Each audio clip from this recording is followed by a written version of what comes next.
BJP RSS దేశంలో విధ్వంసం సృష్టిస్తున్నాయని Congress senior నేత రాహుల్ గాంధీ ఆరోపించారు. అలాంటి బీజేపీకి టీఆర్ఎస్ మద్దతు పలుకుతుందన్నారు.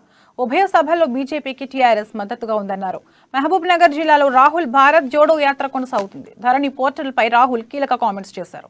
ప్రతిరోజు సాయంత్రం సీఎం కేసీఆర్ ధరణి పోర్టల్ చూస్తారని, ఎక్కడెక్కడ భూములున్నాయి, ఎవరి భూములు లాక్కోవాలని కేసీఆర్ చూస్తారంటూ ఆరోపణలు చేశారు. రాష్ట్రంలో రాజుల పాలన కొనసాగుతుందని రాహుల్ విమర్శించారు.